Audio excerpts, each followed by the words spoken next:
أعوذ بالله من الشيطان الرجيم. بسم الله الرحمن الرحيم.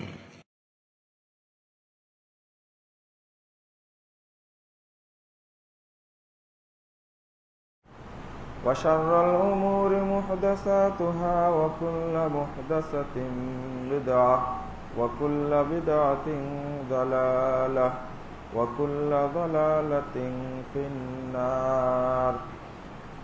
فقد قال الله تعالى في كلامه المجيد والفرقان الحميد: أعوذ بالله من الشيطان الرجيم. وأنفقوا مما رزقناكم من قبل أن يأتي أحدكم الموت فيقول رب لولا أخرتني إلى أجل قريب فأصدق وأكن من الصالحين. عن أبي قتادة رضي الله عنه قال: قال رسول الله صلى الله عليه وسلم: صيام كل شهر ورمضان إلى رمضان كصيام الدهر وصيام يوم عرفة أحتسب على الله أن يكفر السنة التي قبله والسنة التي بعده وصيام يوم عاشوراء أحتسب على الله أن يكفر السنة التي قبله. رواه مسلم. যাবতীয় হামদ সানা মহান রব্বুল আলামিনের জন্য, যাবতীয় দরুদ ও তাসলিম বর্ষিত হোক শেষ নবী আহমদ মুস্তফা মুহাম্মদ মুস্তফা সাল্লাল্লাহু আলাইহি ওয়াসাল্লাম। সম্মানিত মুসল্লিবৃন্দ, নফল সিয়াম ও নফল সাদাকার গুরুত্ব সম্পর্কে আপনাদের সামনে সংক্ষিপ্ত দুইটি কথা বলবো ইনশাআল্লাহ। ওয়া তাওফীকি ইল্লা বিল্লাহ, আলাইহি তাওয়াক্কালতু ওয়া ইলাইহি উনীব। শাবান মাস মূলত নফল সিয়ামের মাস, অত্যন্ত গুরুত্বপূর্ণ একটি মাস। যদিও 15 শাবানকে লক্ষ্য করে উপমহাদেশের মানুষ প্রস্তুতি গ্রহণ করে এবং সেই দিন সিয়াম রাখার চেষ্টা করে, যার শারঈ কোনো সহিহ ভিত্তি নেই। আল্লাহ রাব্বুল আলামিন পবিত্র কোরআনের সূরা বাকারা 183 নম্বর আয়াতে ফরজ সিয়ামের কথা বলেছেন। ইয়া আইয়ুহাল্লাযীনা আমানু কুতিবা আলাইকুমুস সিয়াম কামা কুতিবা আলাল্লাযীনা মিন ক্বাবলিকুম লাআল্লাকুম তাত্তাকুন। এই আয়াতে উদ্দেশ্য বর্ণনা করা হয়েছে তোমরা যেন তাকওয়াশীল হতে পারো। আশা করা যায় তোমরা তাকওয়াশীল হতে পারবে। লাআল্লাকুম তাত্তাকুন। সিয়ামের মৌলিক লক্ষ্য দুইটি। একটি হলো মানুষের পাপ মোচন করা, 2 নম্বর জাহান্নাম থেকে মুক্ত করা। পাপ মোচন করলেই মানুষ তাকওয়াশীল হয়। পাপ মুক্ত থেকে যিনি বিচরণ করেন তাকে মুত্তাকি বলা হয়। আরেকটি হলো জাহান্নাম থেকে মুক্ত করে জান্নাতে নিয়ে যাওয়া। রাসূলুল্লাহ সাল্লাল্লাহু আলাইহি ওয়াসাল্লাম বলছেন, এটা সহিহ মুসলিমের হাদিস, 2803 নম্বর হাদিস, মূল মুসলিমের 367 পৃষ্ঠা হাদিসটি বর্ণিত হয়েছে। সিয়ামু ইয়াউমি আরাফা আহতাসিবু আলাল্লাহ আন ইউকাফফিরা আস-সানাতাল্লাতী ক্বাবলাহু ওয়াস-সানাতাল্লাতী বা'দাহ। যে ব্যক্তি আরাফার দিনে সিয়াম পালন করে, অর্থাৎ যেদিন সৌদি আরবে আরাফা অনুষ্ঠিত হয়, হজ যেদিন হয়, আরাফার বাহিরে যারা থাকে, গোটা পৃথিবীতে যারা একটা সিয়াম পালন করে, মুহাম্মদুর রাসূলুল্লাহ সাল্লাল্লাহু আলাইহি সাল্লাম বলছেন, আমি আল্লাহর কাছে আশা করছি যে এই একটি সিয়ামের বিনিময়ে বিগত 1 বছরের এবং আগামী 1 বছর অর্থাৎ সামনের 1 বছরের যাবতীয় পাপ আল্লাহ ক্ষমা করে দেবেন। নফল সিয়ামের সবচেয়ে ফজিলতপূর্ণ সিয়াম হলো আরাফার সিয়াম। দ্বিতীয়ত সবচেয়ে মর্যাদাপূর্ণ সিয়াম হলো সিয়ামে মুহররম, মুহররমের 9 এবং 10 তারিখ। রাসূল সাল্লাল্লাহু আলাইহি ওয়াসাল্লাম বলছেন, আফজালুস সিয়াম বাদা রমাদান শাহরুল্লাহিল মুহররম। রমাদানের পরে সবচেয়ে মর্যাদাপূর্ণ সিয়াম হলো আল্লাহর মাস রজব মাসটা, মুহররম মাসে। এই মাসের ফজিলত সম্পর্কে রাসূল সাল্লাল্লাহু আলাইহি ওয়াসাল্লাম একই হাদিসে বলছেন, সিয়ামু ইয়াউমে আশুরা আহতাসিবু আলাল্লাহ আন ইউকাফিরাস সানাতাল্লাতী ক্বাবলাহু। আমি আশুরা সিয়ামের ব্যাপারে আল্লাহর কাছে আশা পোষণ করছি যে আল্লাহ রাব্বুল আলামিন পূর্বের 1 বছরের যাবতীয় পাপ ক্ষমা করে দেবেন। এটা হলো নফল সিয়াম, পাপ মোচনই যে এর উদ্দেশ্য। আপনি যদি ফরজ সিয়ামের কথা বলেন, তার তুলনায় হয় না। রমাজান মাসের সিয়ামের তুলনায় হয় না, একটা সিয়ামের তুলনা হবে না সারা বছর সিয়াম পালন করলে। কারণ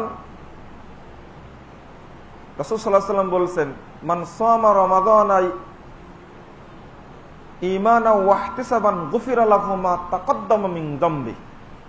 যে ব্যক্তি রমাদান মাসে সিয়াম পালন করলো, ওই ব্যক্তির পূর্বের যাবতীয় পাপ ক্ষমা করে দেওয়া হলো। নফল সিয়ামের 1 বছর বা 2 বছর, আর ফরজ সিয়ামের যে 60 বছর বয়সে কোনো ব্যক্তি সিয়াম পালন করে, রাসূল সাল্লাল্লাহু আলাইহি ওয়াসাল্লামের হাদিস অনুযায়ী প্রমাণিত হয় 60 বছর পর্যন্ত যত পাপ করেছে আল্লাহ সবই ক্ষমা করে দেবে। এটা হলো ফরজ সিয়ামের গুরুত্ব। ফরজ আর নফলের কোনো সামঞ্জস্য হয় না। রাসূল সাল্লাল্লাহু আলাইহি ওয়াসাল্লাম বলেছেন, ওমান কামা রমাদানা ঈমানান ওয়া ইহতিসাবান গুফিরা লাহু মা তাকাদ্দামা মিন যামবি। রমাদান মাসে যে ব্যক্তি রাত্রি সালাত আদায় করবে, তারাবি বা কিয়ামুল লাইল, তারও পূর্বের যাবতীয় পাপ আল্লাহ ক্ষমা করে দেবেন। এমনকি কদর রাত্রির কথা আসছে, রমাদানের বরকতটাই আলাদা।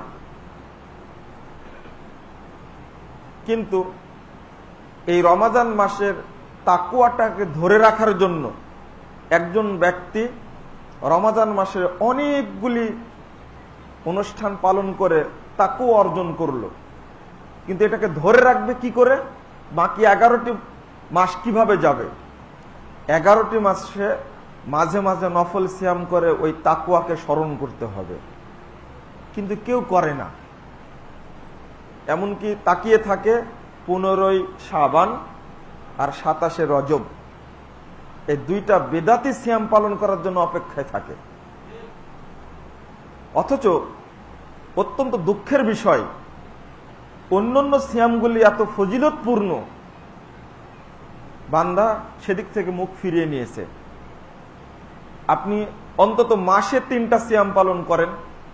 রাসূল সাল্লাল্লাহু আলাইহি ওয়াসাল্লাম বলছেন, এই একই হাদিসে বর্ণিত হয়ে সহিহ মুসলিম 2803 নম্বর হাদিস, যে ব্যক্তি মাসে 3টা সিয়াম পালন করবে এবং রমাদানের সিয়াম পালন করলো, ওই ব্যক্তি যেন পুরো বছর সিয়াম পালন করলো।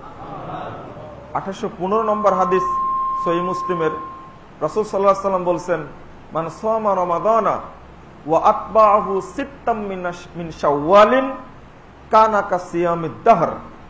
যে ব্যক্তি রমাদানের সিয়াম পালন করার পরে তার পাশাপাশি শাওয়ালের 6টা সিয়াম পালন করলো, ওই ব্যক্তি যেন পুরো বছর সিয়াম পালন করলো।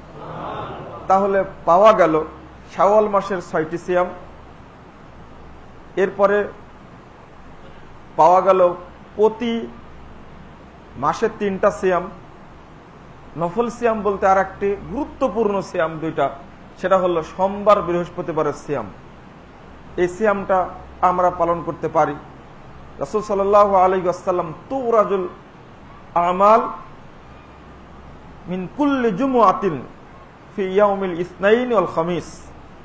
রাসূল সাল্লাল্লাহু আলাইহি ওয়াসাল্লাম বলছেন যে 747 নম্বর হাদিস তিরমিজির মধ্যে আসছে, যে প্রত্যেক সপ্তাহের বৃহস্পতি এবং সোমবার মানুষের আমল সমূহ আল্লাহর কাছে পেশ করা হয়। প্রত্যেক সপ্তাহে 2 দিন পেশ করা হয়। উহিব্বু আন আকুনা সায়িমান তুরাজু আমালি আন আকুনা সায়িমান। আমি পছন্দ করি আমার আমলগুলো আল্লাহর সামনে পেশ করা হোক, তখন যেন আমি সিয়াম অবস্থায় রয়েছি। রাসূল সাল্লাল্লাহু আলাইহি ওয়াসাল্লামকে জিজ্ঞেস করা হলো একদিন, আপনি কেন বৃহস্পতি এবং সোমবার বৃহস্পতিবার কেন সিয়াম পালন করেন? রাসূল সাল্লাল্লাহু আলাইহি ওয়াসাল্লাম উত্তর দিলেন, তুফতাহুল আবওয়াবুল জান্নাহ, জান্নাতের দরজাগুলি এই বৃহস্পতিবার এবং সোমবার দিন উন্মুক্ত রাখা হয়। ওয়া ইয়াগফিরু কুল্লা মুসলিমিন, এবং আল্লাহ রাব্বুল আলামিন পৃথিবীর সকল মুসলিম ব্যক্তিকে এই 2টা দিন ক্ষমা করে দেন। ইল্লা মুশরিকুন আও মুশাহিনুন, তবে যার মধ্যে হিংসা দ্বন্দ্ব আছে এবং যে ব্যক্তি শিরিক করে, আল্লাহ রাব্বুল আলামিন তাকে ক্ষমা করেন না। এই জন্য আমি এই দিন সিয়াম পালন করি। তাহলে বোঝা গেল যে সোমবার এবং বৃহস্পতিবার, এটা সহিহ মুসলিমের হাদিস। আশ্চর্য হয় যে এত বড় গুরুত্বপূর্ণ দিন প্রত্যেক সপ্তাহে আমি পাই, সোমবার এবং বৃহস্পতিবার। রাসূল সাল্লাল্লাহু আলাইহি ওয়াসাল্লাম বলেছেন যে তুফতাহু আবওয়াবুল জান্নাহ, জান্নাতের সব দরজা আল্লাহ রাব্বুল আলামিন খুলে দেন। তারপরে বলছেন ওয়া ইয়াগফিরু কুল্লা আবদিন, ওই হাদিসে বর্ণিত মুসলিম আর এখানে বর্ণিত হচ্ছে আবদিন, আল্লাহর প্রত্যেক বান্দা। যিনি মুসলিম না হলে আল্লাহর বান্দা হয় না, আল্লাহর বান্দা যে। আর একটা হাদিসে প্রমাণ হয় যে মুনাফিক ব্যক্তিও আল্লাহর বান্দা না।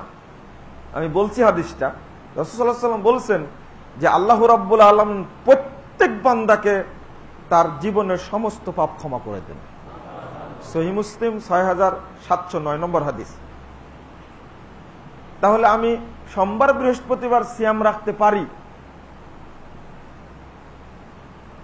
মুনাফিকও যে আল্লাহর বান্দা না, তার একটা হাদিস, আপনার হাদিসটা জানেন, 653 পৃষ্ঠায় পাওয়া যাবে, আবু দাউদের 2য় খণ্ডের।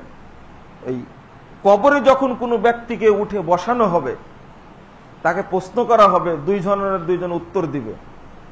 যখন এক ব্যক্তি উত্তর দিবে মার রব্বুকা ওয়া মা দীনুকা ওয়া মান নাবিয়ুকা, তোমার নবী কে ছিল, দিন কি ছিল, আল্লাহ কে ছিলেন, 3টা প্রশ্নের উত্তর যে দিতে পারবে, তখন চতুর্থ প্রশ্ন করবে ওয়া মা ইউদ্রিকা, তোমাকে কে শিখালো এগুলো?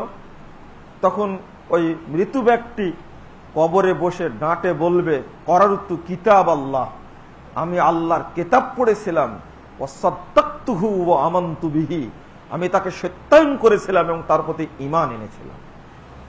এই কথা বলার পরে ফায়ুনাদি মুনাদি মিনাস সামায়ান সাদাকা আবদি, আল্লাহ তখন আসমান থেকে ফেরেশতাদেরকে জানা দেবেন, তিনি এবার সত্যায়ন করছেন, বান্দা বলেছেন, আল্লাহ এবার সত্যায়ন করছেন, আমার বান্দা সত্য কথা বলেছে।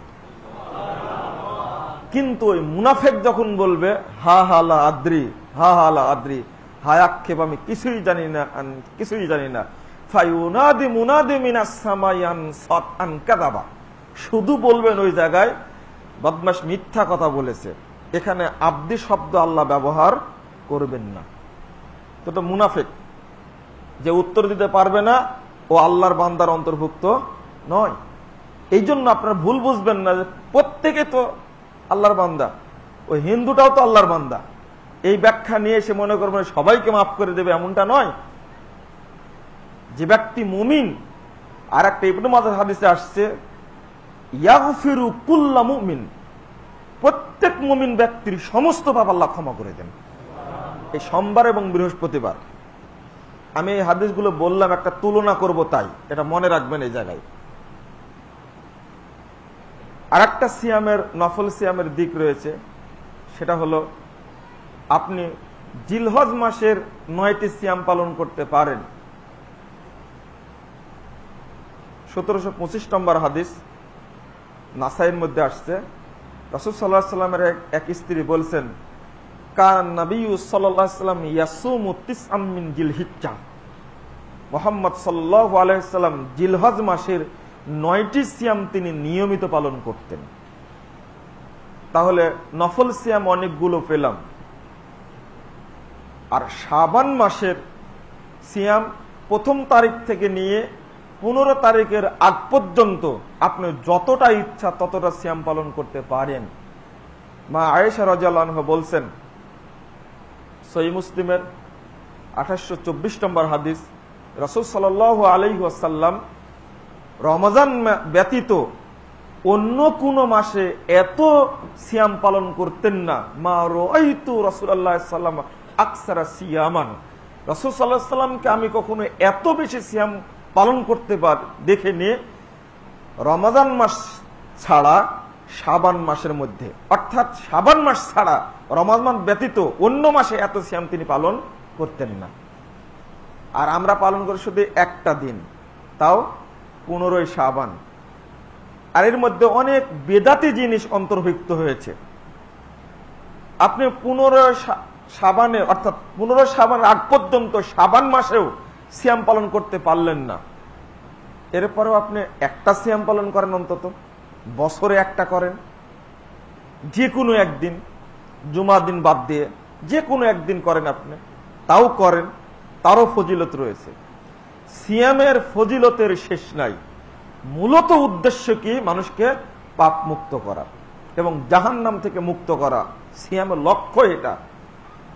বাইহাকি সোয়াবুল মানে একটা হাদিস আসছে, 1539 নম্বর হাদিস, 1839 নম্বর হাদিস। রাসূল সাল্লাল্লাহু আলাইহি ওয়াসাল্লাম বলছেন, আল কোরআন ওয়াস সিয়াম ইয়াশফাআন লিল আবদে, কোরআন এবং সিয়াম কিয়ামতের মাঠে আল্লাহর কাছে সুপারিশ করবে।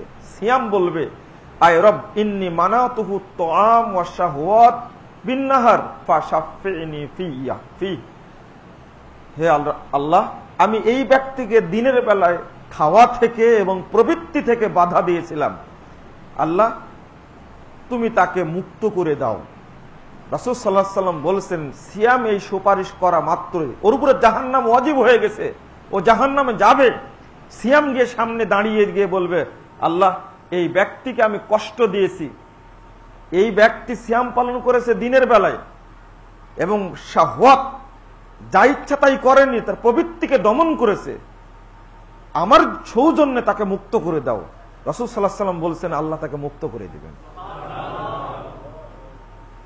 আপনি অন্তত একটা সিয়াম পালন করেন। আপনি সহিহ বুখারী খুলেন, 815 নম্বর হাদিস, মুহাম্মদুর রাসূলুল্লাহ সাল্লাল্লাহু আলাইহি ওয়াসাল্লাম বলেছেন, মান সামা ইয়াওমান ফি সাবিলিল্লাহ, যে ব্যক্তি আল্লাহকে সন্তুষ্ট করার জন্য একটা সিয়াম রাখবে, মাত্র একটা, বা'আদাল্লাহু তাআলা ওয়াজহাহু 70 খরিফান, ওই ব্যক্তিকে আল্লাহ রাব্বুল আলামিন জাহান্নাম থেকে দূরে রাখবেন, জাহান্নাম থেকে 70 বছরের পথ দূরে রাখবেন।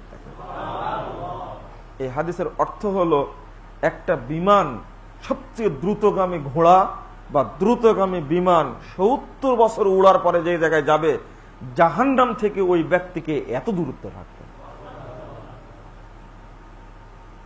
তিরমিজির হাদিস 1624 নম্বর হাদিস, মুহাম্মদুর রাসূলুল্লাহ সাল্লাল্লাহু আলাইহি ওয়াসাল্লাম বলেছেন, মান সামা ইয়াওমান, যে ব্যক্তি একটা দিন সিয়াম পালন করবে। আমি আগেই বলেছি, সিয়ামের মূল লক্ষ্য মানুষকে পাপমুক্ত করা এবং জাহান্নাম থেকে মুক্ত করা। যে ব্যক্তি একদিন সিয়াম পালন করবে, জাআলা বাইনাহু ওয়া বাইনা নারে খান্দাকান কা বাইনাস সামাই ওয়াল আরদ, যে ব্যক্তি একটি সিয়াম পালন করবে, আল্লাহ রাব্বুল আলামিন তার জন্য জাহান্নাম এবং তার মাঝে এত বড় একটা গর্ত খুঁড়ে দিবেন, যে গর্তের দূরত্ব হবে আসমান থেকে জমিন পরিমাণ। হাদিস তো পেলাম, আপনি একটু চিন্তা করেন, আসমান থেকে জমিনের দূরত্ব কিন্তু 500 বছরের পথ। 500। তাহলে এবার চিন্তা করুন, আগের হাদিসটা ঠিক আছে কিনা। একটা বিমান, দ্রুতগামী বিমান 70 বছর অতিক্রম করার পরে কত দূর পৌঁছতে পারে, কত বছরের পথটা হতে পারে সেটা। জাহান্নাম এত খারাপ জিনিস, জাহান্নামের আশেপাশেও থাকা যাবে না। এই জন্য এই উদাহরণগুলো রাসূলুল্লাহ সাল্লাল্লাহু আলাইহি সাল্লাম দিয়েছেন। মানে আমার উম্মত জাহান্নামকে যেন এত ভয় পায়, কিন্তু ভয় তো পায় না, বরং জাহান্নামের কাছে আমি অবস্থান করছি। 2 নম্বর, রমাদানে সিয়াম পালন করেছেন। আজকে একটু হিসাব করে দেখেন তো, যে গোটা বছর তো চলে গেল, শাবান মাসের অর্ধেক চলে যাচ্ছে, কোনদিন একটা সিয়াম রাখছেন কিনা? 27 রজবটা বাদ দেয়া, কারণ ওটা বেদাতি সিয়াম, ওই সিয়াম রাখলে পাপ হবে। 27 রজবের অনুষ্ঠানে অংশগ্রহণ করলে রাসূলকে অপমান করা হবে। 27 রজব অনুষ্ঠানে টাকা পয়সা কেউ দেয় মেরাজ উপলক্ষে, ওই ব্যক্তিও শরীয়তকে অপমান করবে, টাকা পয়সা দেওয়া যাবে না। 27 তারিখে মেরাজে গিয়েছেন আল্লাহ রাসূল, এরও কোনো প্রমাণ নেই। তবে এখানে একটা বড় শিক্ষা রয়েছে, এই শিক্ষা আমরা গ্রহণ করি না। 27 রজবের একটা বড় মহান শিক্ষা আছে আমাদের কাছে। আমি রাসূল সাল্লাল্লাহু আলাইহি সাল্লামকে মানতে চাই না, আল্লাহ রাসূলের আদর্শ ছেড়ে দিয়ে অন্য লোকের আদর্শে গুরুত্ব দেই, কিন্তু হাদিস কি তা বলে? অথচ কালেমা পড়েছি কি, আশহাদু আল্লা ইলাহা ইল্লাল্লাহ ওয়া আশহাদু আন্না মুহাম্মাদান আবদুহু ওয়া রাসূলুহু, আমি পড়েছি, কিন্তু গুরুত্ব দেই না, বরং উল্টা করেছি। এই দেশের এক শ্রেণীর মানুষের আকীদা রয়েছে, যিনি আল্লাহ তিনি মুহাম্মদ, ওই জন্যই মসজিদে লেখা থাকে আল্লাহু মুহাম্মদ। এই মসজিদ আছে কিনা জানি না, যাক আলহামদুলিল্লাহ ফাঁকা রাখছেন। লোকটা ইঞ্জিনিয়ার বটে, কিন্তু দেখতে তো মৌলবীর মতো লাগে। রাগ টাক যেন না করেন আমার পুরো। আবার যাক, অনেক মসজিদে নতুন মসজিদ তৈরি করেছেন, আনন্দে কাবা ঘরের ছবি দিয়ে আল্লাহ মোহাম্মদ লেখে মসজিদটাকে এমন করে চাকচিক্যময় করেছে, তা মাজার বানা দিয়েছে, ওখানে সালাতই পড়া যাবে না। এই কাজগুলো করা ঠিক না। আল্লাহ মোহাম্মদ লেখা আসছে এই জায়গা থেকে, যে মানুষ জানে না আল্লাহ মোহাম্মদ শব্দের অর্থ কি হয়। পাশাপাশি লিখলে মোহাম্মদই আল্লাহ, আল্লাহ মোহাম্মদ। আর ওরা বলে এটা ওহ জো মোস্তফা আরশতা খুদা হোকার উতার পাড়া হয় মদিনা বে মোস্তফা হোকার, যিনি আসমানে ছিলেন খুদা হয়ে, আরশে ছিলেন, তিনি মোস্তফা হয়ে মদিনায় নাজিল হয়েছেন। এই আকীদা রাখে এক শ্রেণীর মানুষ, এক শ্রেণীর মানুষ না, এই বাংলাদেশের আহলে হাদিস নামে লোক ব্যতীত যত দল আছে সবগুলো ইসলামী দলে আকীদা পোষণ করে। নাউজুবিল্লাহ, অসম্ভব। আপনি যদি বলেন আমাকে প্রমাণ দিয়ে দেন, একটা প্রশ্নের উত্তর দিলে আপনি ঠকে যাবেন আমার কাছে। সুফিবাদ এটা চলবে না, চলবে না। সবাই সুফি তরিকায় বিশ্বাসী, সুফি তরিকায় যে বিশ্বাস করে ও কুফরি করে, ও সুফি তরিকা চলবে না। এই সুফিদের বিরুদ্ধে কথা বলতে গিয়েই মাঝখানে দুনিয়ার কবরে 4 মাস 2 দিন থেকে আসছি। কারণ হলো, মানে মুখোশ যখন উন্মোচন হয়ে গেছে, আমি সাক্ষী দিয়েছি ও আশহাদু আন্না মুহাম্মাদান আবদুহু ওয়া রাসূলুহু, আমি সাক্ষী দিচ্ছি যে মুহাম্মদ প্রথমত আল্লাহর বান্দা, অতঃপর আল্লাহর রাসূল। আমার বান্দা হিসাবে দরকার নাই, রাসূল হিসাবে বেশি দরকার আমার, তারপরে নবী। কারণ তারপর নবুয়ত যখন নাজিল হয়েছে তখন থেকে আমার প্রয়োজন, তার আগের জীবন আমার প্রয়োজন নেই। কিন্তু আল্লাহ কেন বললেন যে আবদুহু ওয়া রাসূলুহু, বেটাকে বান্দা হিসাবে স্বীকার করো যে মুহাম্মদ বান্দা। তুমি স্বীকার করবে না আর বলবা যে মোহাম্মদ যিনি আল্লাহ তিনি, নাউজুবিল্লাহ, এটা তো হতে পারে না। তোমার মুখ দিয়ে আল্লাহ বের করে নিয়েছেন, তুমি স্বীকার করবে না কেন? আবদুহু ওয়া রাসূল, অতঃপর বলা হচ্ছে যে কি রাসূল। মাহবুদ হলেন সপ্তম আসমানের উপরে, আরশের উপরে সমন্বিত, আর বান্দা হলেন সপ্তম আসমানের নিচে। এই বান্দারা এখানে অবস্থান করছেন, আর মাহবুদ আর আবকে একরকম করে গেছে। নাউজুবিল্লাহ। শিক্ষাটা কি? সূরা বানী ইসরাঈলের প্রথম একটা, সুবহানাল্লাযী আসরা বিআবদিহি লাইলাম মিনাল মাসজিদিল হারাম ইলাল মাসজিদিল আকসা। দেখেন, আল্লাহ রাব্বুল আলামিনের জ্ঞানে আপনি ভুল ধরবেন কোথায়? আল্লাহর সঙ্গে সাক্ষাৎ করতে গেছেন মুহাম্মদুর রাসূলুল্লাহ সাল্লাল্লাহু আলাইহি সাল্লাম, তাই বলে আপনি আল্লাহকে আর মুহাম্মদকে এক চোখে দেখবেন সুযোগ নেই। দেখেন শব্দটা ব্যবহার করেছেন, কোরআনে 4 জায়গায় মোহাম্মদ শব্দ উল্লেখ করেছেন মুহাম্মদ সাল্লাল্লাহু আলাইহি সাল্লামকে লক্ষ্য করে। কিন্তু এই সুবহানাল্লাযী আসরা বিআবদিহি, এই আয়াতে মোহাম্মদকে আব বললেন কেন? কেন আপ বললেন? এই আয়াত পড়েই মেরাজে রাত্রি যাপন করা হয়, 27 রজব পালন করা হয়, কিন্তু অথচ এই আয়াতের মধ্যে আছে মোহাম্মদ বান্দা। মোহাম্মদ কি? আব্দ, বান্দা। তিনি আল্লাহ নন। নাউজুবিল্লাহ। এই অনুবাদ করতেও খারাপ লাগে। আল্লাহ ভ্রমণ করিয়েছেন আর আমরা অনুবাদ করি মোহাম্মদ সাল্লাল্লাহু আলাইহি ওয়াসাল্লাম মেরাজে গেলেন। ওই যখন অনুবাদ করেছে মোহাম্মদ গিয়েছিলেন মেরাজে, তখন ভাবতে শুরু করেছে কিভাবে গেলেন, তাহলে কোন গাড়িতে চলে গেলেন, কত কিলোমিটার বেগে গেলেন। এই চিন্তা করতে করতে বিজ্ঞানীদের মাথা খারাপ। যদি অনুবাদটা করতাম আল্লাহ মোহাম্মদকে ভ্রমণ করালেন, তখন মাথায় আর চিন্তা আসতো না যে কিভাবে করাছেন আল্লাহ জানেন সেটা। অনুবাদটাই ভুল করে দিয়েছে। মোহাম্মদ কি ভ্রমণ করেছিলেন না করিয়েছেন? তাকে আসরা, তাকে রাত্রিতে ভ্রমণ করিয়েছেন আল্লাহ। অনুবাদ এটা আব্দিহি। আর একটা শিক্ষা রয়েছে, ওয়া আশহাদু আন্না মুহাম্মাদান আবদুহু ওয়া রাসূলুহু, অর্থ হলো তাসদীকুহু ফীমা আখবারা ওয়া আল্লা ইউবাদাল্লাহ ইল্লা বিমা শারাআ। মুহাম্মদ সাল্লাল্লাহু আলাইহি ওয়াসাল্লাম যা বলেছেন, যা খবর দিয়েছেন, তাকে পূর্ণরূপে সত্যায়ন করা। আমি কোরআন হাদিস থেকে জানতে পেরেছি এটা হলো সহিহ আমল, এটা আমি গ্রহণ করলাম। তাসদীকুহু ফীমা আখবারা, সত্যায়ন করা মানে কি? মেনে নিলাম ওইটাই নয়, তাসদীক করেন আপনি, অর্থাৎ স্বাক্ষর করেন। এটা আপনি করেছেন, স্বাক্ষর করেন। মুহাম্মদ সাল্লাল্লাহু আলাইহি ওয়াসাল্লাম বলেছেন, আপনি আমলে বাস্তবায়ন করবেন। ওয়া আল্লা ইউবাদা ইল্লা বিমা শারা, মুহাম্মদ সাল্লাল্লাহু আলাইহি ওয়াসাল্লাম যে আমল করেননি ওই আমল করা যাবে না। এর নাম হলো কালেমা শাহাদাতকে বিশ্বাস করা। যেমন করেছিলেন আবু বকর রাদিয়াল্লাহু আনহু। মুস্তাদরাক হাকিম 4407 নম্বর হাদিস। যখন রাসূল সাল্লাল্লাহু আলাইহি ওয়াসাল্লাম মেরাজ থেকে আসলেন, আল্লাহ যখন ফিরিয়ে দিলেন তাকে, তখন বাইতুল মাকদেস থেকে, অর্থাৎ মক্কা থেকে বাইতুল মাকদেস ভ্রমণ করেছেন এক রাত্রে, সেখান থেকে উপরে গেছেন তিনি 7ম আসমান ভ্রমণ করেছেন, ওখান থেকে আবার ফিরে এসেছেন। এই খবরটা যখন দিয়ে দিলেন একই রাত্রির কথা, তখন যারা দুর্বল ইমান মানুষ, প্রাথমিক ইমান এনেছে প্রাথমিকভাবে, তখন তারা বলল যে আবু জেহেল উতবা সাহেবা যা বলতো ঘটনা আসলেই ঠিক।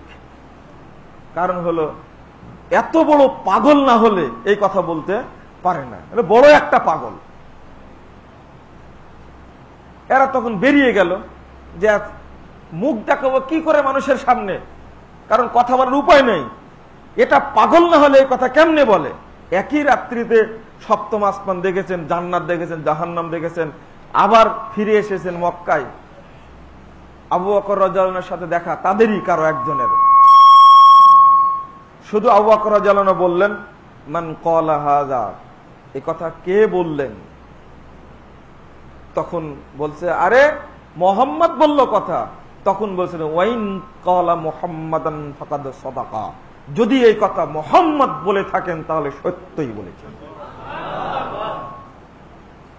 এরকম ঈমান থাকতে হবে। এরকম কারো কাছে জিজ্ঞেস করলেন না, শুধু জিজ্ঞেস করলেন কে কথা বলেছেন, এটা বলেছেন মুহাম্মদ, সঙ্গে সঙ্গে বললেন যদি মুহাম্মদ কথা বলে থাকে তাহলে সত্যই বলেছেন।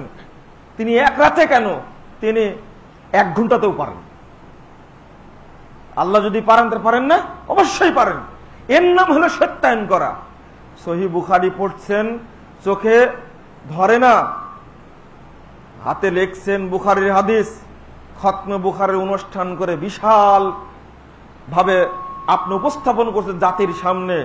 1 বছরের জন্য মাদ্রাসার খাদ্য সংগ্রহ করছেন সহিহ বুখারী অনুষ্ঠান করে, আর সারা বছর ইমাম বুখারীকে গালি দেওয়া হয় আর সহিহ বুখারীর বদনাম করা হয়। এই জিনিসটা অন্তত আমি মেনে নিতে পারি না। আপনি যাকে ভক্তি করেন তার অনুষ্ঠান করেন। শাফি মাযহাব যদি হয় তাহলে আল আজিজের করেন, শাফি মাযহাবের কিতাব এটা। যদি হাম্বলি মাযহাব হয় তাহলে মুগনির করেন, খতমে অনুষ্ঠান, খতমে মুগনি করেন। যদি হানাফি মাযহাবের হয় তাহলে খতমে হেদায়া করেন। খতমে বুখারী অনুষ্ঠান কেন? একটি বছর 9টি হাদিসের গ্রন্থ পড়া ফয়েজ বরকত অর্জন করবে, আর মানুষকে অনুষ্ঠান করাবে খতমে বুখারীর অনুষ্ঠান। মুহাদ্দিস সাহেব ভাষণ দিচ্ছেন খতমে বুখারীর, অথচ পুরো বছরটি ইমাম বুখারীর উপর গালি দেওয়া হয়, বদনাম করা হয়। এইগুলো যদি আপনারা মাদ্রাসায় পড়তেন তাহলে বুঝতেন। এখন তো বুঝবেন না। গোটা উপমহাদেশে খতম বুখারীর নামে অনুষ্ঠান করা হয়। আমি কথাগুলো কেন বলছি? সহিহ বুখারী, আবার ওই অনুষ্ঠানে বলা হচ্ছে আসাহুল কুতুবে বাদা কিতাবিল্লাহ as-সহিহুল বুখারী, অর্থাৎ পৃথিবীর ইতিহাসে সবচেয়ে কুরআনের পরে শ্রেষ্ঠ সবচেয়ে বিশুদ্ধ কিতাব হলো সহিহ বুখারী। বলা হচ্ছে অনুষ্ঠানে একাধিকবার, কিন্তু বুখারীর হাদিসের আমল সেখানে নেই। তাহলে আমি শুধু খবর না, হাদিস পড়ছি চোখে। একজন ব্যক্তি গর্বের সঙ্গে আমাকে বললেন 36 বছর যাবত সহিহ মুসলিম পড়াচ্ছি। আমি বললাম 36 বছর যাবত পড়াচ্ছেন সহিহ মুসলিম, বেতের সালাত যে এক রাকাত এটা জানেন না আপনি? 36 বছর যাবত সহিহ মুসলিম পড়াচ্ছেন, আল্লাহ যে আসমানে থাকেন এটা জানেন না?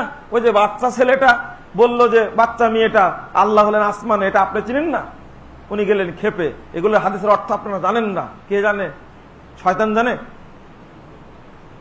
কে জানে হাদিস দ্বারা কি অর্থ বোঝা যায়? যে অর্থ বুঝেছেন নবী মুহাম্মদ সাল্লাল্লাহু আলাইহি ওয়াসাল্লাম, যে অর্থ বুঝেছেন সাহাবায়ে কেরাম, তাবেঈগণ, ওই অর্থ আমি বুঝলাম। আর 36 বছর বুখারী পড়াচ্ছেন উনি বুঝেন না, মুসলিম পড়াচ্ছেন উনি বুঝেন না। এই জন্য মুহাম্মদ সাল্লাল্লাহু আলাইহি ওয়াসাল্লামকে মেনে নেবেন কি করে? রজব সম্পর্কে বলতে গিয়ে এই অতিরিক্ত একটা কথা হয়ে গেল। আপনারা এই শিক্ষাটা ভালো করে মনে রাখবেন। এবার হলো 15 শাবান। 15 শাবান সম্পর্কে যত হাদিস বর্ণিত হয়েছে ফজিলত সম্পর্কে, অধিকাংশ হাদিসই জাল, কিছু হাদিস আছে জয়ীফ। তবে একটি হাদিস নিয়ে টানা পড়া আছে, সেটা হলো 16,639 নম্বর হাদিস।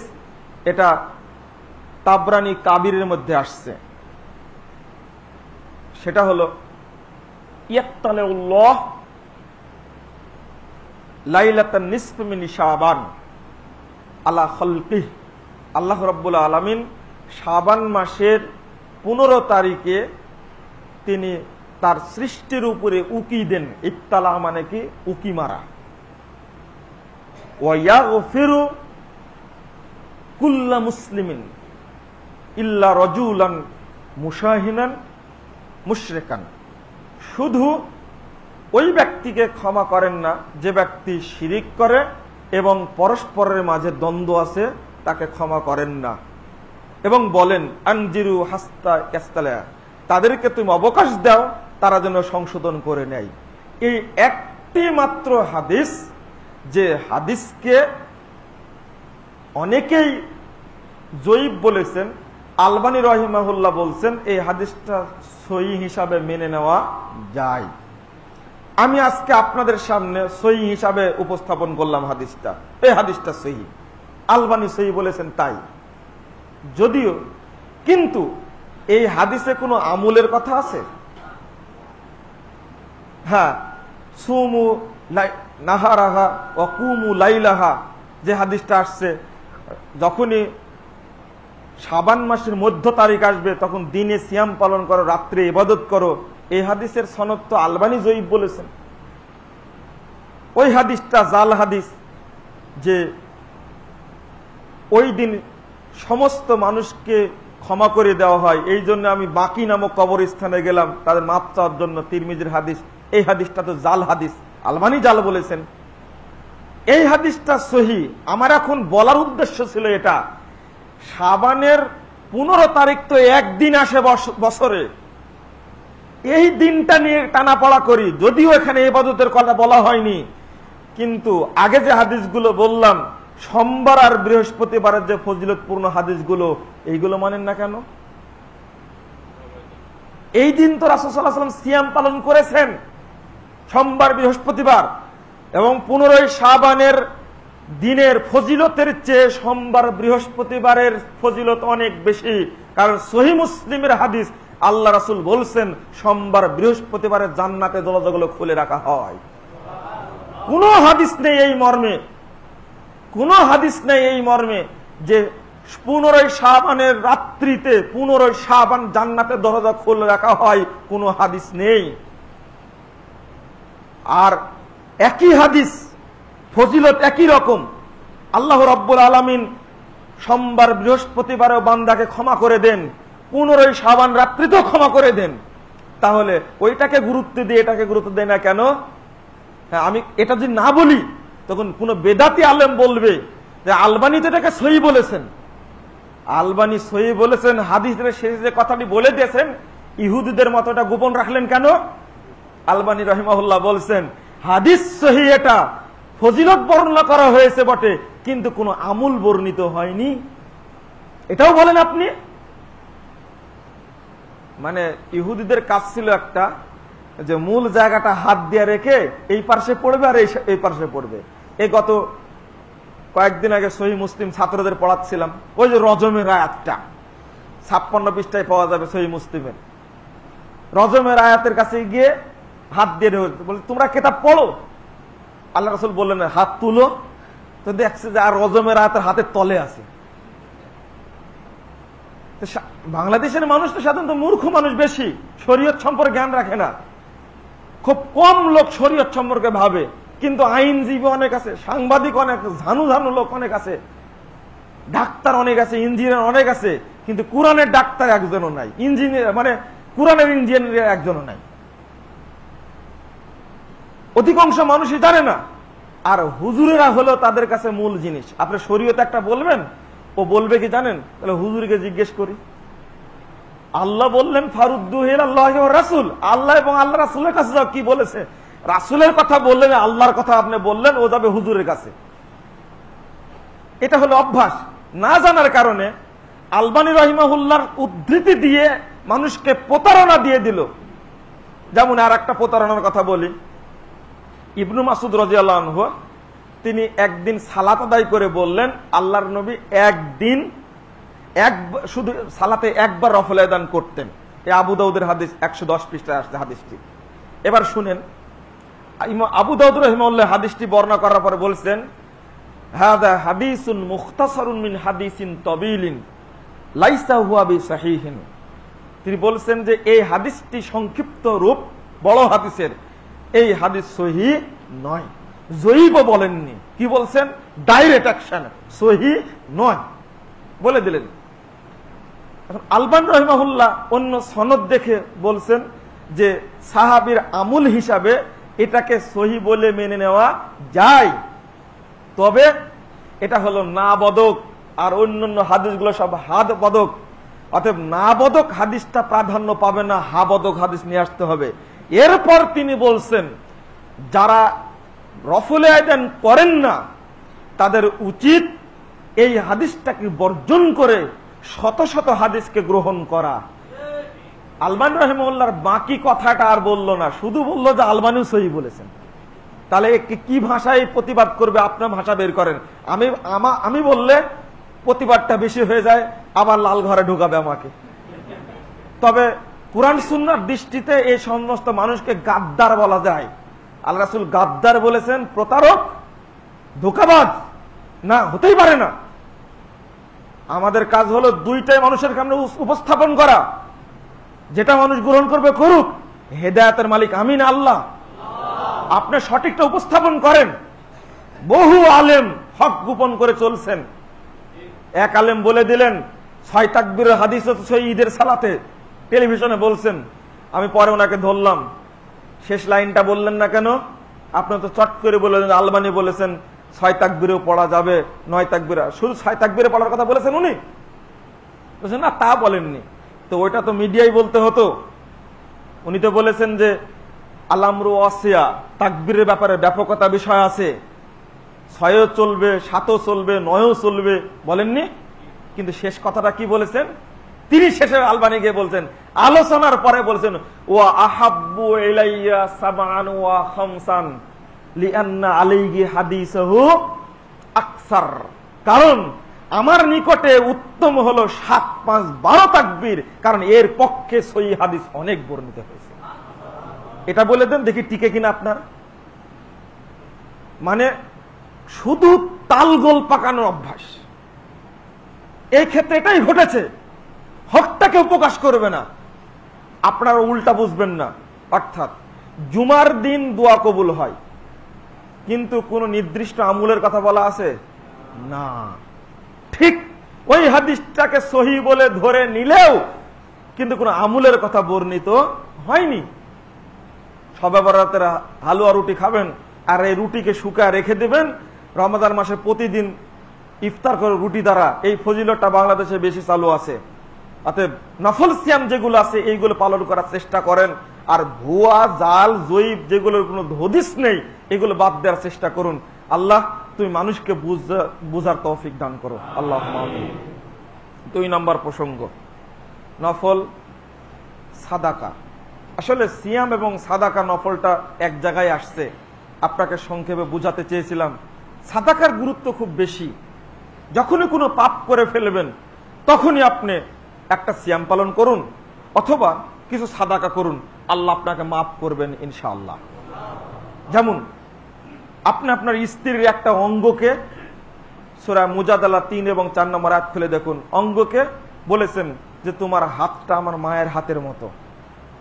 নাউজুবিল্লাহ, এটা বলা যাবে না, এটা বড় ধরনের পাপ একটা বলে ফেলেছেন আপনি। স্ত্রীর সাথে সহবাসের পূর্বেই আপনাকে 2টা কাজ করতে হবে। ফাতাহারুর রাকাবা, আপনাকে একটা গোলাম আজাদ করে দিতে হবে।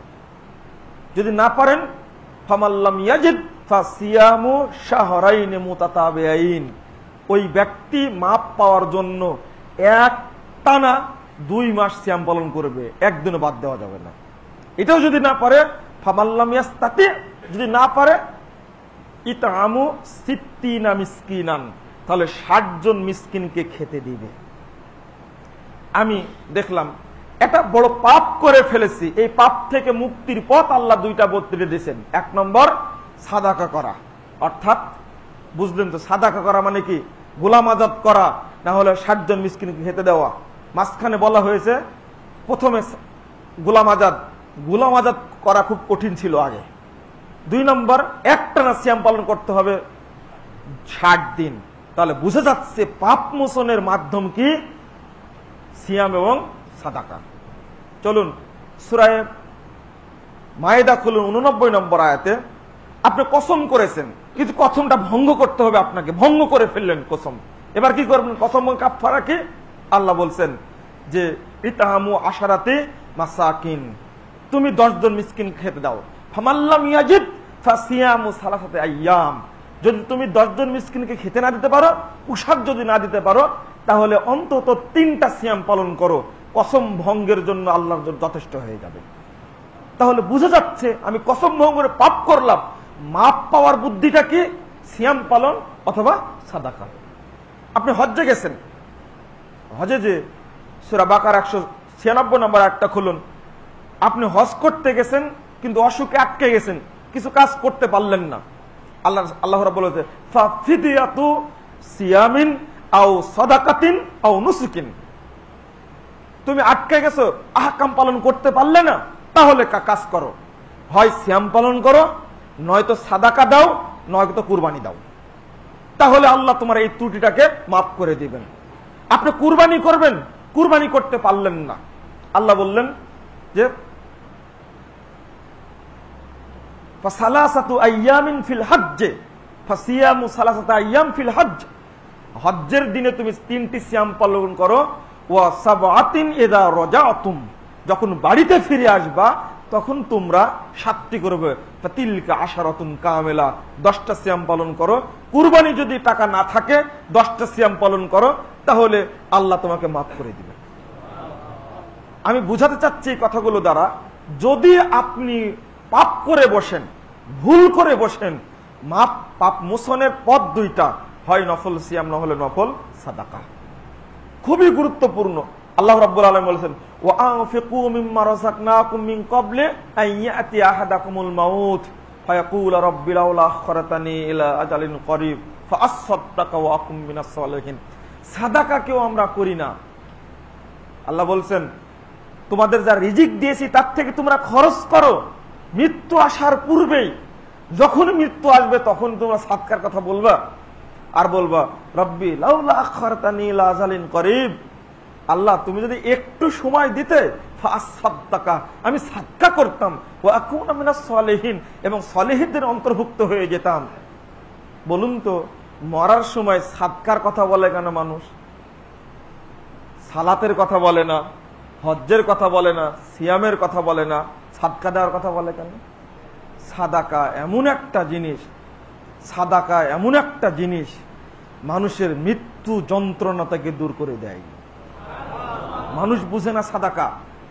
সাদাকা মৃত্যুর সময় গুরুত্ব দেয়, সাদাকা কবরে বাঁচিয়ে দেয়, সাদাকা কিয়ামতের মাঠেও বাঁচিয়ে দেয়, কিন্তু সাদাকা করতে চায় না। এতই কিপটার কিপটা, এতই কৃপণের কৃপণ, জাকাত থেকে দান করছে, সাদকা দেয় না। ও বুঝেন না, আমি জাকাতের বক্তব্য দেইনি, কিন্তু এটা আল্লাহর মাল, আপনাকে দিতেই হবে। 5 টাকা আপনার মালের মধ্যে মাল হারাম, চলবে না।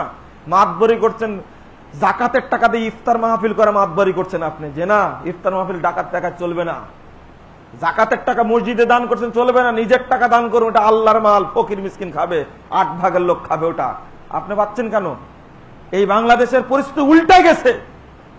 এটা সাদাকার মাল যদি আপনি দেন, তাহলে মৃত্যু যন্ত্রণা দূর হয়ে যাবে। 1419 নম্বর হাদিসটা খুলুন, সহিহ মুসলিমের। রাসূল সাল্লাল্লাহু আলাইহি ওয়াসাল্লামকে এক সাহাবী বলছেন, আল্লাহ রাসূল, আইয়ু সাদাকা আ'জামু আজরান, আল্লাহ রাসূল কোন সাদাকা করলে সবচেয়ে বেশি নেকি হবে? তখন আল্লাহ রাসূল বলছেন, ও তুমি জানতে চাচ্ছ? আনতা সাদাকা ওয়া আনতা সহিহুন শাহীহুন, তুমি সাদাকা করবে এমন সময় যখন তুমি সুস্থ এবং সবল।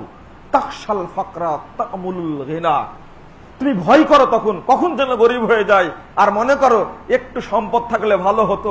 এই টাইমে যদি সে সাদকা করবে তুমি, এই সাদকা আল্লাহর নিকটে সবচেয়ে উত্তম সাদকা হবে।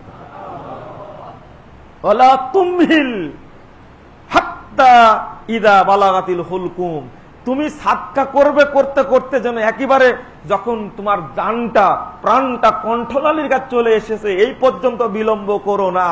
তাহলে আল্লাহর ওই আয়াত, ইদা জাহাদুকুমুল মাউত, মৃত্যু যখন চলে আসবে তখন তার আগেই দান করো, আল্লাহ রাসূল বললেন। তাহলে বোঝা যাচ্ছে যে মৃত্যুর সময় দান করার বিষয়টা কেন চাই?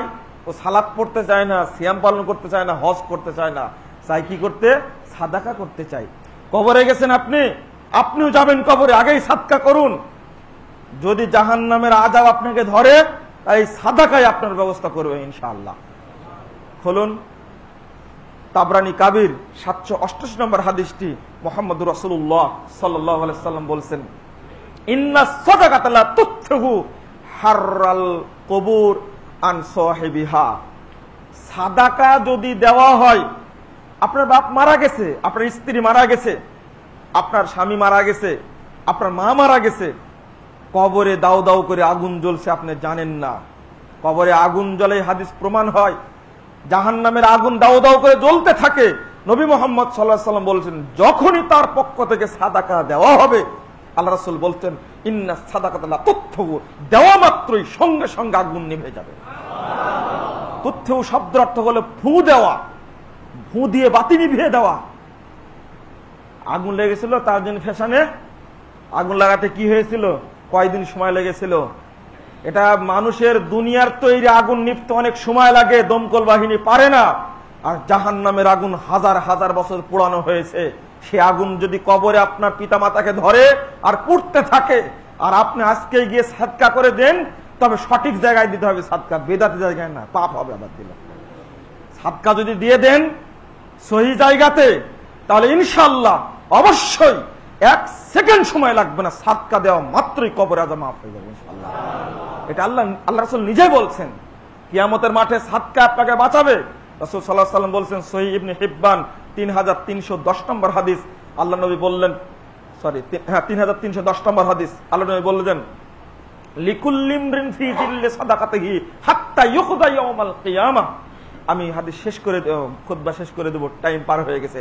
রাসূল সাল্লাল্লাহু আলাইহি ওয়াসাল্লাম বলছেন, ইন্নাস সাদাকাতা লিকুল্লি ইমরিন ফি জিল্লি সাদাকাতিহি, কাল কিয়ামতের মাঠে সূর্য একেবারে মাথার নিকটে থাকবে, ঘাম চুয়ে চুয়ে আপনার গলা পর্যন্ত যাবে। মানুষ যে যতটুকু পাপ করেছে ঘামের মধ্যে হাবিডুবু খাবে। কিন্তু যদি কোনো ব্যক্তির সাদাকা দেওয়া থাকে, নবী মুহাম্মদ সাল্লাল্লাহু আলাইহি ওয়াসাল্লাম বলছেন, কাল কিয়ামতের মাঠে ওই ব্যক্তি তার সাদাকার ছায়ার নিচে অবস্থান করবে। হাত্তা ইউকযা ইয়াউমাল কিয়ামা, 50,000-এর মতো লম্বা দিনে জান্নাত জাহান্নামের ফয়সালা হওয়ার আগ পর্যন্ত ওই ব্যক্তি সাদাকার ছায়ার নিচেই থাকবে। তবে সাদাকা দেওয়ার পরে যদি আপনি কাউকে না জানান, ডান হাতে সাদকা করবেন, বাম হাত জানতে পারলো না। 660 নম্বর হাদিস সহিহ বুখারী, আল্লাহ রাসূল বলছেন ওই ব্যক্তি সরাসরি আরশের ছায়া নিচে স্থান পাবে। আর একটা হাদিস মুহাম্মদ সাল্লাল্লাহু আলাইহি ওয়াসাল্লাম বলছেন, একদিকে বামের ডানে তাকাবে তো জাহান্নাম দাউ দাউ করে জ্বলছে, বামে তাকাবে তো জাহান্নাম দাউ দাউ করে জ্বলছে। ওয়া বাইনা ইয়াদাইহি রব্বুল আলামিন লাইসা বাইনাহু ওয়া বাইনাহু তারজামান, সামনে রবেন মহান রব্বুল আলামিন, তার মাঝে আর আল্লাহর মাঝে কোনো দোভাষী থাকবে না, আল্লাহর সঙ্গে সরাসরি কথোপকথন। এই সময় গিয়ে আল্লাহ নবী বলছেন ওয়াত্তাকুন নার ওয়ালাউ বিশিক্কি তামারাতিন। আল্লাহ রাসূল মুহাম্মদ সাল্লাল্লাহু আলাইহি ওয়াসাল্লাম বললেন, হে সাহাবীরা, তোমরা এই দাউ দাউ করে জ্বলন্ত আগুন থেকে বাঁচার চেষ্টা করো, যদিও খেজুরের এক টুকরা দান করে হয় তবু বাঁচার চেষ্টা করো। এক টুকরা খেজুর দান করতে বললেন। এই অবস্থায় বাঁচবেন কি করে? এবার আপনি যাবেন জান্নাতে যাবেন না জাহান্নামে যাবেন? আপনি জান্নাতে গেলেও রাস্তা একটি, জাহান্নামে গেলেও রাস্তা একটি। মানে কি? মানে জাহান্নামের উপরে সিরাতটা রাখা হবে এবং এর উপর দিয়ে জান্নাতে আপনাকে যেতে হবে। যদি জাহান্নামী লোক হন পড়ে গেলেন, আর যদি আপনার সাদাকা দেওয়া থাকে তাহলে সাদাকাতে বুরহান, আলো থাকবে আপনার হাতে, সঙ্গে সঙ্গে যাওয়া মাত্রই এক পলকে আপনার রাস্তা পাড়িয়ে চলে যাবেন জান্নাতে। মুহাম্মদ সাল্লাল্লাহু আলাইহি ওয়াসাল্লাম অনেক বলেছেন, কিন্তু আমরা সাদকা থেকে দূরে থাকি। আবু বকর রাদিয়াল্লাহু আনহু সাদকা দিতে দিতে একবার শেষ হয়ে গেছেন। 1678 নম্বর হাদিস, উমর রাদিয়াল্লাহু আনহু বলছেন, আল্লাহ রাসূল বললেন আমাদের সাদকা দিতে, ওয়া ইনদা যালিকা আলাইয়া মালুন, তখন আমার কাছে মাল ছিল। ওয়াহসিবু আসবাকা আবু বকর ইয়াওমান, একদিন হলে আবু বকরকে আমি অতিক্রম করে যাবই প্রতিযোগিতায়। অতঃপর ফাজিতু বিমিসলি মালিহি, আমি উপস্থিত হলাম অর্ধেক মাল নিয়ে, আমার যা আছে সব নিয়ে। কিন্তু ওয়াকাল রাসূল সাল্লাল্লাহু আলাইহি ওয়াসাল্লাম মা আবকাইতা, আমাকে জিজ্ঞেস করলেন, হে ওমর তুমি কতটুকু রেখে আসছো? তখন বললেন যে আমি অর্ধেক রেখে আসছি। আর আবু বকর যখন গেলেন তখন জিজ্ঞেস করলেন তুমি কি রেখে আসছো? বললেন যে আবকাইতুল্লাহ ওয়া রাসূলাহু, আমি সবই নিয়ে আসছি, শুধু বাকি রেখে আসছি আল্লাহ এবং আল্লাহর রাসূলকে, আর কাউকে রেখে আসেনি। আপনি যতই পাপ করুন না কেন সাদাকা দিয়ে বাঁচার চেষ্টা করুন। একজন পতিতালয়ের মহিলা, 2133 নম্বর হাদিস সহিহ বুখারীর, রাসূল সাল্লাল্লাহু আলাইহি ওয়াসাল্লাম বলেছেন, একজন জিনাকারিনী মহিলা, পতিতালয়ের মহিলা, একটা হারাম প্রাণী কুকুরকে পানি যখন খাওয়ায় দিল, নিজের পায়ের মোজা খুলে উড়নার সাথে বেঁধে পানি তুলে খাওয়ায় দিল। একজন পতিতালয়ের নিঃসন্দেহে মুসলিম মহিলা, কিন্তু জিনাকারিনী মহিলা।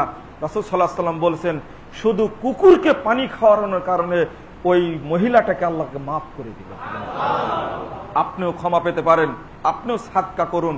আল্লাহ তুমি আমাদেরকে বেশি বেশি নফল সিয়াম পালন করা এবং বেশি বেশি সাদকা করা তৌফিক দান করো। আল্লাহুম্মা আমিন। আকুলু কাওলি হাদা আস্তাগফিরুল্লাহি ওয়া লাকুম ওয়া লিসাইরিল মুসলিমিন। আমি আপনাদের শেষে কৃতজ্ঞতা প্রকাশ করছি। জেলখানায় গিয়েছিলাম, আপনারা অনেকেই আমার জন্য দোয়া করেছেন, কেঁদেছেন। অনেকদিন পরে সাক্ষাৎ আপনাদের সাথে হলো। নতুন মসজিদ তৈরি হয়েছে, আপনারা সার্বিক সহযোগিতা করবেন।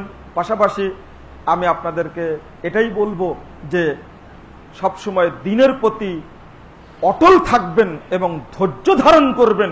মুসিবত আর বিপদ যাই আসুক না কেন ব্যবস্থা কে করবেন? আল্লাহ করবেন। হাসবুনাল্লাহ ওয়া নি'মাল ওয়াকিল। আমি আপনাদের জন্য দোয়া করেছি মাজলুম অবস্থায়, আল্লাহ যেন আমাদের সাথী ভাইদেরকে যেন কিয়ামতের মাঠে এবং কবরে মুক্ত করে দেন এবং মৃত্যুর পূর্বেই যেন আল্লাহ রাব্বুল আলামিন আমাদের নামটি জান্নাতের খাতার অন্তর্ভুক্ত করে দেন। আল্লাহুম্মা আমিন। আমার জন্য দোয়া রাখবেন। একটু অসুস্থ মানুষ, অসুস্থ বোধ করছি। আর দাওয়াতি কাজের ক্ষেত্রে অনেক বাধা বিপত্তি যার শেষ নাই। কখন কি হয় না হয় তার ঠিক ঠিকানা নাই। আপনারা দোয়া করুন বাংলাদেশের প্রত্যেকটি এলাকায় যেন কোরআন এবং সহিহ সুন্নাহর বাণী যেন পৌঁছে যায়। আল্লাহ যেন তৌফিক দান করেন। কোন জায়গায় যেন বাদ না করে, পূর্ণ কোটির থেকে নিয়ে উচ্চ প্রাসাদ পর্যন্ত সব জায়গায় দাওয়াত পৌঁছাতেই হবে। আমি বই লিখেছি, আমরা লেখালেখি করি, আমরা দুইটা কথা বলতে পারি। গত জমে খুদ্দিন আব্দুর রাজ্জাক মিসর সাহেব, আলহামদুলিল্লাহ আপনাদের দায়িত্ব এখন আমাদের লিখনীগুলো পৌঁছে দেওয়া। সামনে রমাদান মাস আসছে, এক একটা এলাকা টার্গেট করুন। কেউ 5 কপি, কেউ 10 কপি, কেউ 100 কপি বই নিয়ে জায়গায় পৌঁছে দিন। কারণ এই বই নেওয়ার ফলাফল আমি নিজে পেয়েছি। একটি বই কে যেন দিয়েছিল জেলখানায় আটক একটা বড় আলেমের কাছে, আল্লাহর অনেক শুকরিয়া, একটি বই পড়ার মাধ্যমে তার 68 বছর আমাকে বলছেন, বাবা তোমার বই পড়ে 68 বছরের সালাতকে আমি ফেলে দিয়ে তোমার বই পড়ে আমি রাসূলের সালাত শিক্ষা অর্জন করেছি। আমি আশ্চর্য হয়েছি। জেলখানা ছিল রহমত একটা, সাক্ষাৎ হয়েছে, বহু মানুষের আকীদা পরিবর্তন হয়েছে। আপনাদের দাবি করছে আমাদের সাথে আপনারা সহযোগিতা করুন, আল্লাহ যেন প্রত্যেকটা অঞ্চলে সহিহ দাওয়াতকে পৌঁছে দেন। আল্লাহুম্মা আমিন। আকুলু কাওলি হাদা আস্তাগফিরুল্লাহ লি ওয়া লাকুম ওয়া লিসাইরিল মুসলিমিন।